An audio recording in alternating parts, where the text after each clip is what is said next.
नमस्कार, एक बार फिर से स्वागत है आप सबका इंडस कोचिंग क्लासेस में।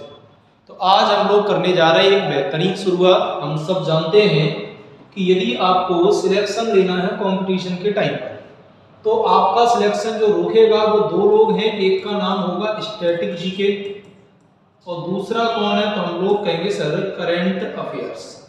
तो बस इसी कमजोरी को, इसी वीकनेस को, इसी चीज को दूर करने के लिए आज एक नई शुरुआत होगी अपनी क्लास में या अपनी कोचिंग क्लास के YouTube चैनल पे। सर क्या हम जानते हैं कि अगले 3 महीने में 4 बड़े एग्जाम होने हैं। अभी हाल ही में ALP का हुआ था, कुछ दिन पहले MTS का हुआ था, रेलवे के SI का हुआ, और हमने देखा कि स्टैटिक जीके का रेशियो अच्छा खासा आता है। वो जमाना गया ज्योग्राफी, कॉन्स्टिट्यूशन या हिस्ट्री वाला, और इसमें भी वो टॉपिक्स जो ज्यादा रेशियो में थे वो सारे टॉपिक्स पढ़ेंगे। आने वाले समय में आप रेलवे के पुलिस का, आप आने वाले समय में SSC GD, MP police, NTPC और ग्रुप D के एग्जाम देने वाले हो। बस उन सब के लिए आज एक नई शुरुआत होगी जिसका नाम है स्टैटिक जीके। ज्यादा बातें ना करते हुए क्लास शुरू करते हैं। केवल 2 बातें आपको बता दें। पहली बात, क्लास प्रतिदिन आपको 2:40 से लेकर 3:30 तक YouTube channel Indus coaching classes पे मिलेगी। दूसरी खास बात ये होगी कि ये क्लास स्टैटिक जीके की होगी। तीसरी खास बात ये है, क्लास के बाद PYQ करेंगे जो पिछले एग्जाम में आए। और चौथी खास बात वो है कि हम सरल ना पढ़ते हुए वो पढ़ेंगे जो एग्जाम में आता है। कई लोगों को लगता है सर स्टैटिक जीके में मजा नहीं आता, तो बेटा मजा के लाए पढ़ाई नहीं होती। पढ़ाई एक तपस्या है, मेहनत करोगे तो सफलता मिलेगी। मजा मिले ना मिले, जिंदगी मजे में रहेगी। ये वाली बात याद रखियो। तो अब ध्यान रखना, एक तो ये तो रोज हम लोग 2:40 से 3:30 पे बातें करेंगे। आपको रिकॉर्डेड क्लास मिलेगी। आखिरी दिन जब PYQ लगाएंगे वहां हम लाइव आएंगे। बेटा ये रेलवे, NTPC, ग्रुप D या SSC GD, BSF, MPSI या MP पुलिस ऑल एग्जाम्स के लिए महत्वपूर्ण है। पहला टॉपिक डालेंगे जिसे सेंसस या जनगणना कहते हैं, और यहीं से अपनी क्लास करते हैं शुरू। ठीक वैसे पढ़ोगे जैसे ऑफलाइन में पढ़ते हो, जहां नोट डलवाना है, बोलना, सब कुछ। इतना गारंटी है कि क्लास पूरी लेने के बाद उस टॉपिक से सवाल नहीं छूटेगा, मतलब नहीं छूटेगा। तो चलो हेडिंग डालो जनगणना, जिसे सेंसस बोलते हो। क्लास करते हैं कंटिन्यू और क्लास को 0 टू एडवांस लेवल तक लेकर जाएंगे। तो पहली हेडिंग डालेंगे जनसंख्या या जनगणना। तो चलो हेडिंग डालो जनसंख्या या जनगणना। सबसे पहली बात यह है सर जनसंख्या या जनगणना है क्या, लेकिन उससे पहले हम ये देख लें कि साइंस में जनगणना का अध्ययन या इसके कंसेप्ट का अध्ययन क्या कहलाता है। तो सबसे पहला जो सबसे ज्यादा सवाल आया है वो लिखेंगे। तो सबसे पहले लिखेंगे जनसंख्या का अध्ययन। संख्या का अध्ययन डेमोग्राफी कहलाता है। डेमोग्राफी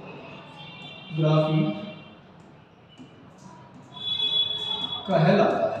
पहली बात तो यह है कि जनसंख्या का अध्ययन हम किस नाम से जानते हैं, डेमोग्राफी के नाम से जानते हैं। सवाल यह है या जनसंख्या क्या है, जनगणना क्या है, तो थोड़ी परिभाषा देख लेते हैं जिससे टॉपिक से हम लोग जुड़ जाए। हालांकि अब हम कक्षा 10th में नहीं है जिनसे परिभाषाएं पूछी जाए। जनसंख्या क्या है सर, तो सबसे पहले देख लेते हैं। लिखेंगे किसी भी देश या क्षेत्र में लोगों की संख्या, या लोगों से मतलब है मानव या सजीव कह सकते हो। उसमें पशु जनगणना अलग होगी, मानव जनगणना अलग होगी। लोगों की संख्या ही जनसंख्या कहलाती है। जनसंख्या क्या है, कहलाती है। ठीक है सर। दूसरा क्या है, तो कहेंगे तथा जनसंख्या को अलग अलग आधार पर, जनसंख्या को अलग अलग आधार पर वर्गीकरण करना। वर्गीकरण का मतलब है बेटा क्लासिफिकेशन। वर्गीकरण करना जनगणना कहलाती है। जनगणना कहलाती है। तो पहली बात जनसंख्या क्या है और दूसरी बात जनगणना क्या है। सर अलग अलग आधार क्या है, तो हम कह सकते हैं जैसे फॉर एग्जांपल जैसे हम लोगों ने पहला आधार देखा भैया कुल जनसंख्या कितनी है, तो हमने देखा भारत की जनसंख्या 121 करोड़ 8,54,977 2011 के अनुसार थी। फिर इसमें बेटा हम लोग देख सकते हैं पुरुष जनसंख्या कितनी है, महिला जनसंख्या कितनी है, साक्षरता कितनी है, या हम कहेंगे सर लिंगानुपात सेक्स रेशियो कितना है।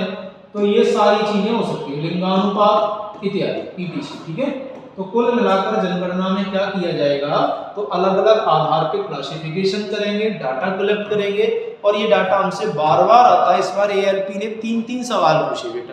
तो पहली बात जनसंख्या डेमोग्राफी कहलाती है, परिभाषा किसी भी देश क्षेत्र में लोगों की संख्या ही जनसंख्या कहलाती है, तथा जनसंख्या को अलग अलग आधार पर वर्गीकृत किया जाता है और जनगणना कहलाती है, जैसे कुल पुरुष, कुल महिला, साक्षरता, लिंगानुपात, ये सारी चीजें क्या होंगी, तो हम लोग कहेंगे इन सारी चीजों को ही हम लोग कहेंगे क्या, जनगणना। पहली बात तो हो गई। अब ईमानदारी से जनगणना क्या है, तो हम लोगों ने देखा कि भैया 2011 में 121 करोड़ थी, अभी 21 की हुई नहीं 25 में होगी, मान लो हो जाती, हम कहते 140 करोड़। टोटल कितनी इंक्रीज हुए सर, 21 से 40 19 करोड़। तो इस 19 करोड़ को कैसे गणा गया कि भैया आज तक कितने लोग मरे और 10 साल में कितने जन्म हुए, टोटल मरने वालों की संख्या और टोटल जन्मने वालों की संख्या। ये सवाल बेटा 3-4 बार पूछा गया और यहाँ से गलती की है लोगों ने, लेकिन तुम नहीं करोगे। तो नोट डाल के लिखोगे जनसांख्यिकी का सिद्धांत क्या है, तो जितने लोग जन्मे हो तो लिखेंगे उच्च जन्म दर तथा उच्च मृत्यु दर पर आधारित है। और ये दो सवाल वेरी मोस्ट बनते हैं, गलती होती है। जनगणना का अध्ययन डेमोग्राफी कहलाता है, जनसांख्यिकी का सिद्धांत उच्च जन्म दर और उच्च मृत्यु दर पर आधारित है। जनसंख्या और जनगणना क्या है, उम्मीद है हम लोग समझ गए। अब हम लोग आते अगली क्लास में और आगे बात करने जनगणना का इतिहास। जनगणना कैसे शुरू हुई, जनगणना किसने करवाई, जनगणना का कंसेप्ट कब आया, जनगणना की कहानी क्या है, ये बातें देख लेते हैं। अगर देखो ऐतिहासिक दृष्टिकोण देखें कि भारत का इतिहास क्या कहता है, तो भारत के इतिहास में अगर पीछे जाएं तो प्राचीन काल में एक राजा मिलेगा बेटा, और प्राचीन काल का जो राजा है उसका नाम क्या है, चंद्रगुप्त मौर्य। और चंद्रगुप्त मौर्य के गुरु हुए बेटा कौन, तो हम लोग कहेंगे सर चाणक्य। और चाणक्य ने बेटा एक किताब लिखी जिसका नाम क्या था, अर्थशास्त्र। और अर्थशास्त्र किताब का संबंध राजनीति से है, जिन्होंने राजत्व सिद्धांत के सप्तांगी सिद्धांत दिए कि राज सत्ता के लिए 7 नियम बताए, जिसमें बताया राजा को अपनी प्रजा की संख्या या प्रजा की पूरी जानकारी होनी चाहिए। तो जब बता जनगणना के बारे में सबसे पहले बात हमें चाणक्य की किताब में मिली कि भैया जो राजा है बिनको का है पूरी जानकारी हमें चाहिए, क्यों होनी चाहिए या जनसंख्या क्यों कराई जाती, तो कारण ये है, मान लो फॉर एग्जाम्पल हमारे भारत में 121 है, तो इससे फायदा क्या होगा सर, हमारे देश में जितने संसाधन है उन संसाधनों का प्रयोग कैसे करें, योजना क्या बनाए, क्या करना है, ये सब कुछ ऐसे समझो, सिंपल बात है। हम लोगों के यहाँ फॉर एग्जाम्पल मान लो हम बर्थडे मना रहे हैं, हैप्पी बर्थडे, तो हमने बर्थडे मनाने की शुरुआत की कि भैया आज हमारे भतीजे को लड़का को बर्थडे है और अब जे मने को धुआंधार।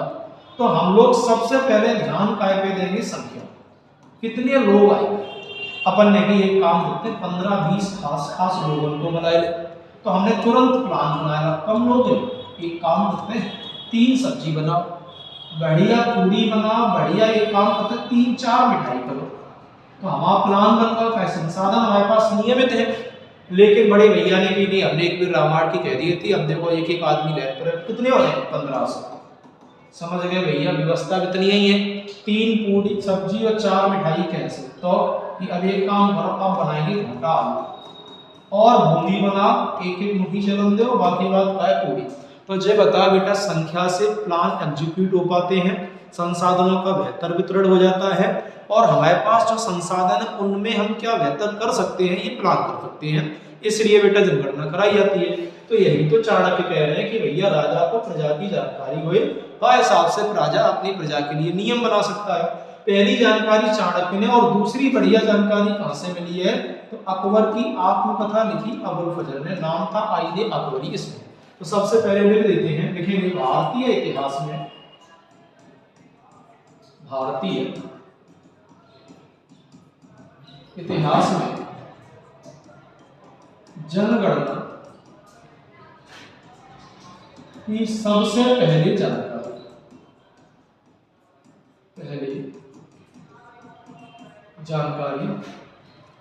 चाणक्य के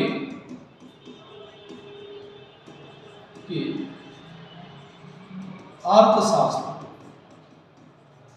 और अकबर की आईने अकबरी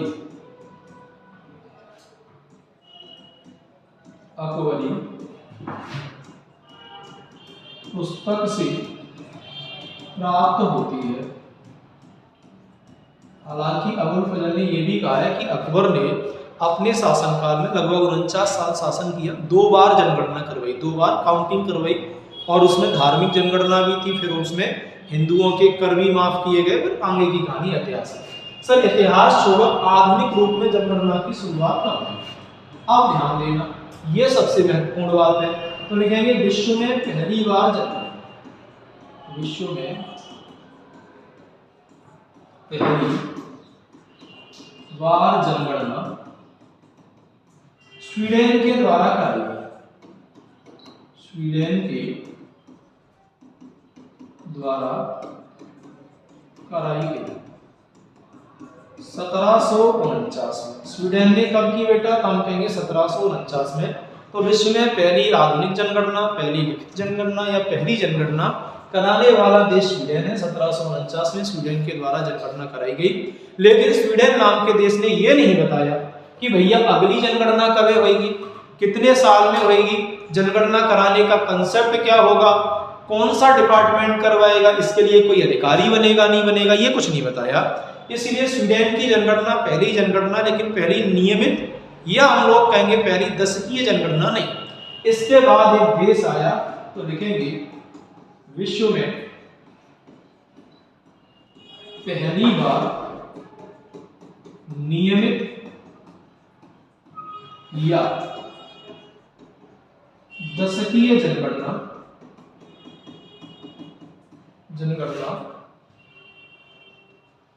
अमेरिका के द्वारा कराई गई। किसने करवाई है बेटा? तो हम लोग कहेंगे अमेरिका ने कराई। तो अमेरिका ने कब कराई बेटा? तो बोलोगे 1790 में। अमेरिका ने 1790 में बेटा जो जनगणना कराई, उस जनगणना में कहा कि हर 10 साल में जनगणना कराई जाएगी। साथ में यह भी कहा जनगणना का डिपार्टमेंट अलग होगा, जिसके लिए हम एक मुख्य आयुक्त की नियुक्ति करेंगे जो अन्य अधिकारियों की मदद से एक सफल डाटा तैयार करेगा। हम हर 10 साल में जनगणना कराएंगे और ध्यान देंगे किस चीज में कहां सुधार की आवश्यकता है, उसके लिए योजना बनाएंगे। पहली बार हर बार 10 साल में जनगणना होगी, ऐसा अमेरिका तय करता है। और इस तरह अमेरिका में जनगणना की बेटा क्या होती है? शुरुआत। चूंकि अगर हम बात करें भारत की, हमें दुनिया से क्या लेना देना, तो लिखेंगे भारत में पहली बार जनगणना 1872 में। पेन पेपर लेके साथ साथ लिखना, क्योंकि स्टैटिक जीके चलेगा 1 महीना, और ये 1 महीना में आप उतना पढ़ोगे जो 6 महीने की जीके के बराबर होगा। और जब भी आप आते हो एग्जाम देके तब कहते बाकी सब ठीक है, बस जीके नहीं बनी जो भूल जाओगे बेटा है। तो भारत में पहली बार जनगणना 1872 में, तो हम लोग कहेंगे 72 में लॉर्ड मेयो के द्वारा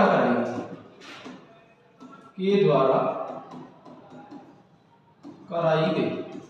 लेकिन प्रॉब्लम बेटा एक आई, जो लॉर्ड मेयो है इनने ये नहीं बताया कि फिर कब होगी। तो ना तो इनने दशकी के बारे में बताया, ना नियम बताया, ना ये बताई कि भैया जनगणना आयुक्त कौन बनेंगे, क्या होंगे। इसलिए इसे नियमित जनगणना नहीं कहेंगे, लेकिन भारत में पहली बार जनगणना हुई। ठीक है, चलो आगे बात करते। आगे क्या हुआ, एक नया अधिकारी आया जिसका नाम था लॉर्ड रिपेन, और लॉर्ड रिपेन ने 1881 में जनगणना कराई। जनगणना ही नहीं कराई, बोला कि अब हर 10 साल में होगी। इतना ही नहीं, साथ में ये कहा कि जनगणना अब एक अलग डिपार्टमेंट कराएगा, जिसके लिए हम एक मुख्य आयुक्त बनाएंगे और जिसे कहा जाएगा जनगणना आयुक्त, या हम सेंसस कमिश्नर कहेंगे। पहली बार इनने जनगणना आयुक्त बनाए जिनका नाम था W. क्लाउडेन, और इस तरह W. क्लाउडेन के शासनकाल में भारत में पहली नियमित जनगणना हुई। तो लिखेंगे भारत में पहली नियमित जनगणना 1881 में लॉर्ड रिपन के द्वारा कराई गई।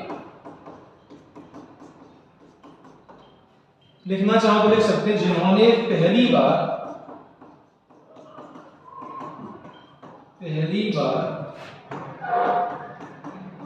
जनगणना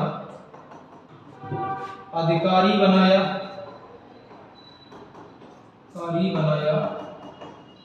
जिसे मुख्य आयुक्त कहा गया, मुख्य जनगणना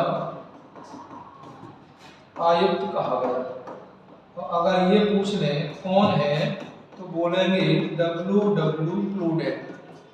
कई जगह W. क्लाउडेन, WC भी लिखा मिलेगा, W से। तो इस तरह हम कह सकते हैं पहले जनगणना आयुक्त बने W. क्लाउडेन। तो फिलहाल जनगणना का इतिहास खत्म हुआ। पहली बार जनगणना की कहानी चाणक्य के अर्थशास्त्र से मिलती है। इसके बाद अकबर की किताब आईने अकबरी में भी मिली। ऐतिहासिक दृष्टि के अलावा आधुनिक दृष्टि पे आए तो विश्व में पहली बार स्वीडन नाम का देश जनगणना कराता है, और स्वीडन के बाद बेटा थोड़े से और आए तो हम ये कह सकते हैं कि ये जनगणना किसके द्वारा, तो अमेरिका ने नियमित करवाई 1790 में। भारत में पहली बार लॉर्ड मेयो ने 1872 में जनगणना कराई, लेकिन लॉर्ड रिपेन नाम का जो व्यक्ति आया वो नियमित जनगणना कराता है। एक सेंसस कमिश्नर बनाता है, पहली बार 1881 में सेंसस कमिश्नर बनाए गए जिनका नाम था W. क्लाउडेन। तो उम्मीद है कि यहाँ तक की बातें समझ में आ गई। लिख भी लिया होगा। पेन पेपर क्या है, एक अलग से रफ खरीदो, वहां आप जनगणना लिखना, और सोमवार से आपको शायद करंट के वीडियो मिलेंगे। करंट ये 1 महीने पढ़ना, 6 महीने के बाद। ठीक है, अगला है संविधान में जनगणना। सर क्या जनगणना हमारे भारत के संविधान में है या जनगणना असंवैधानिक विषय है? क्या जनगणना की कहानी संविधान में लिखी है? तो हम लोग कहेंगे बिल्कुल है। भारतीय संविधान में जनगणना की साक्ष्य मिलेगी। तो सबसे पहले लिखेंगे जनगणना एक संवैधानिक विषय है, एक संवैधानिक विषय है। पहली बात तो यह जनगणना क्या है, एक संवैधानिक विषय। हम लोग आगे संविधान पढ़ेंगे तो हमें आर्टिकल नंबर 240 मिलेगा। 240 नाम के आर्टिकल में कहा जाएगा कि भैया केंद्र को अधिकार है कि वो पूरे देश के लिए क्या है, नियम बना सकता है, या देश के किसी हिस्से के लिए, और राज्य को अधिकार है वो किसी भी राज्य के लिए या राज्य के हिस्से के लिए नियम बना सकता है। और इनके द्वारा बनाए गए नियम अगर केंद्र ने बनाए हैं तो केंद्र के साथ साथ भारत के बाहर रह रहे लोगों पर भी लागू होगा, जो भारत के नागरिक हैं, सिटीजन। राज्य द्वारा बनाए गए नियम केवल राज्य के लोगों पे लागू होता है, राज्य के बाहर रह रहे लोगों पे लागू नहीं होता। लेकिन सवाल ये था, नियम तो बनाएंगे, ऐसा ना हो वही नियम केंद्र बनाए दे, राज्य बनाए दे, विवाद हो जाए। तो जाके लाए, फिर जाके अनुसार 7वीं अनुसूची बनी, और 7वीं अनुसूची में बेटा 3 सूची बनाएंगे। एक संघ सूची बनाएगी बेटा, दूसरी बनाएगी राज्य सूची, और तीसरी कहाँ बनाएगी, तो हम लोग कहेंगे समवर्ती सूची। संघ सूची जो बनाई गई ना, ये नियम बनाया कि संघ सूची में आने वाले सारे विषय पर नियम बनाने का अधिकार केंद्र सरकार को होगा, संसद को।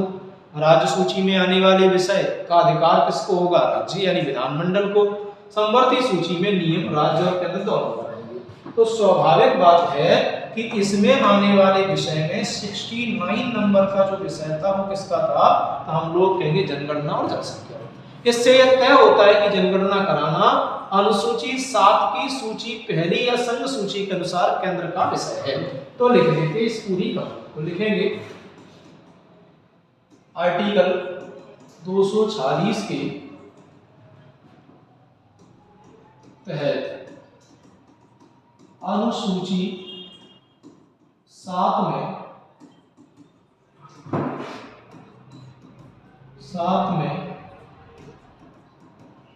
संघ सूची में जनगणना 69वां विषय है। अतः जनगणना के लिए नियम और जनगणना के नियम एवं जनगणना कराने का अधिकार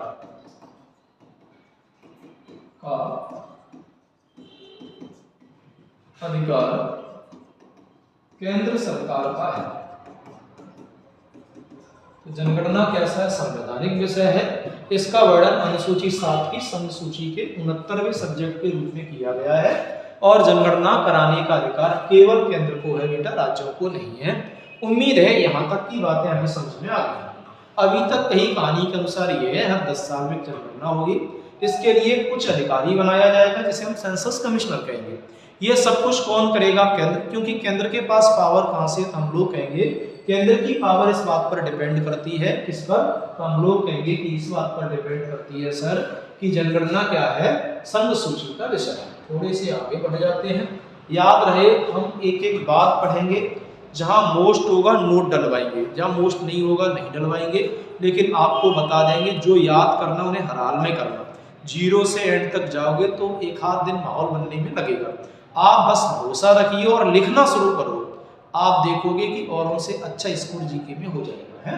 तो चलो अगला हेडिंग लगा इसमें registrar general and census commissioner. Registrar general and census commissioner AND है, जिसे बोलते हैं महापंजीयन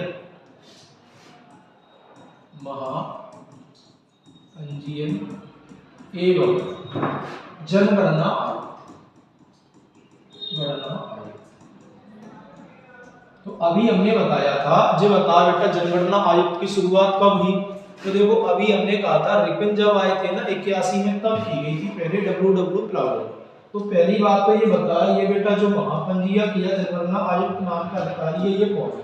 तो हम लोग कहेंगे सर सबसे पहली बात यह है जनगणना का उच्च अधिकारी होता है, अधिकारी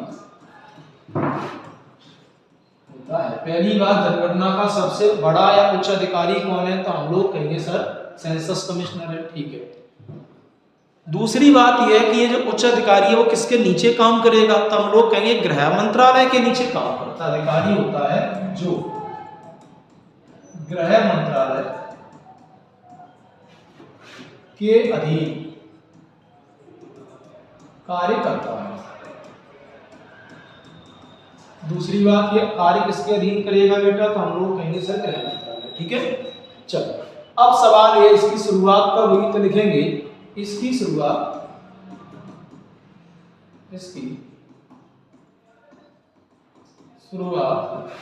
1881 में हुई।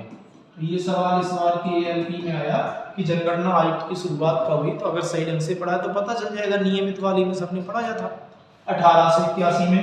अब वही 4 विषय के सवाल तो बोल देते हैं। अगर बेटा कहें पहले जनगणना आयुक्त,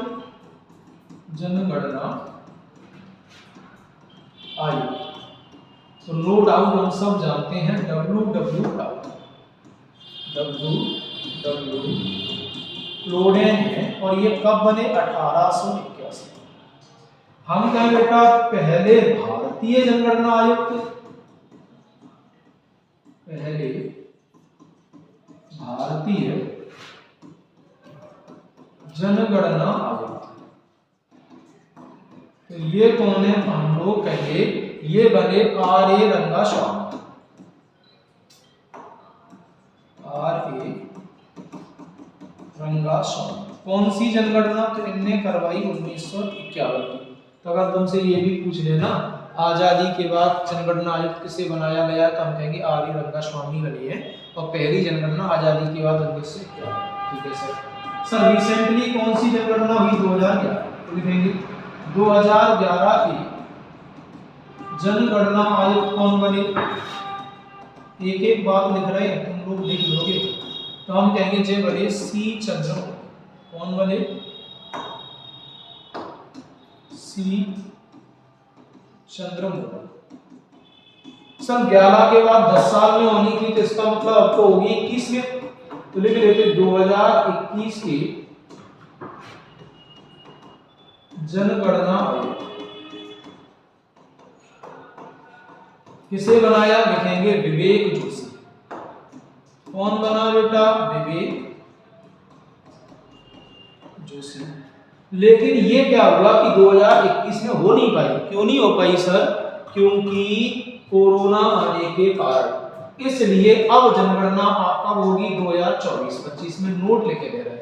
अब ये बदल गए बेटा, रहे नहीं है। तो लिखेंगे वर्तमान जनगणना आयोग कौन बन गए? तो लिखेंगे मृत्युंजय कुमार नारायण। रिसेंटली बने कुमार नारायण बने। ब्रैकेट में लिखोगे 2021 की जनगणना 2025 में होगी।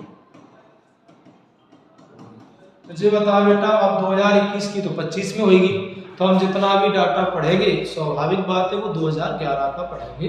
तो ये सबसे महत्वपूर्ण बात है, सारी बातें पता होना चाहिए। महापंजीयन एवं जनगणना आयुक्त को registrar general and census commissioner के नाम से जानते हैं। जनगणना का उच्च अधिकारी हमेशा सेंसस कमिश्नर होता है। सेंसस कमिश्नर गृह मंत्रालय के नीचे काम करता है। इसकी शुरुआत 1881 में हुई। पहले जनगणना आयुक्त डब्ल्यू प्राउडेन 81 में बने।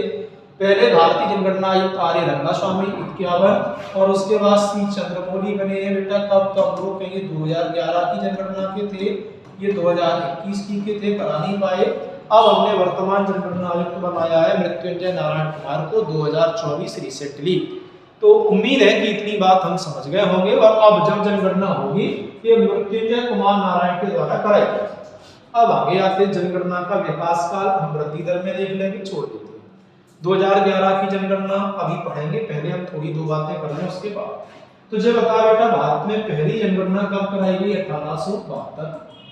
फिर कब होगी सर? 1881, फिर 1891, फिर 1901, फिर बेटा कब हुई होगी? तो 1911, फिर 1921, फिर 1931, फिर 1941, 1951, 1961, 71, 81, 91, 2001, 2011 और होनी थी 2021 में, लेकिन हो नहीं पाई। तो हम पूछें आज तक कितनी जनगणना हुई? 1, 2, 3, 4, 5, 6, 7, 8, 9, 10, 11, 12, 13, 14, 15। तो पहली बात 2011 की जनगणना 15वीं थी। हम पूछे आजादी के बाद, तो पहले 51 में वही होगी, 47 में आजाद हुए। 1, 2, 3, 4, 5, 6, 7, आजादी के बाद 7, आजादी से पहले 8, टोटल कितनी हुई? 15 हो जाएंगे। एक काम करते हैं, 2011 की जनगणना कल से पढ़ें, लेकिन एक नजर में 2011 की जनगणना को पढ़ लो, याद कर लो एक नजर में। उसके बाद हम 2011 कल से शुरू करेंगे हैं। एक नजर में 2011 की जनगणना, कुल जनसंख्या भारत में कितनी थी? तो याद रखेंगे 121 करोड़। मतलब जो ज्यादा कुछ ना पढ़ पाए एज ए फ्यूचर, जिन्हें लगे हम पढ़ गए बिल्कुल मूर्ख, गधा और कमजोर है, मुझे इतना याद कर लियो, मोस्ट बातें, बाकी काफी डीप कंसेप्ट पे बात है। कुल जनसंख्या 121 करोड़ 8,54,977 थी। इसके बाद पुरुषों की जनसंख्या कितनी थी? तो 62.37 करोड़, जो परसेंट में देखेंगे 51.47।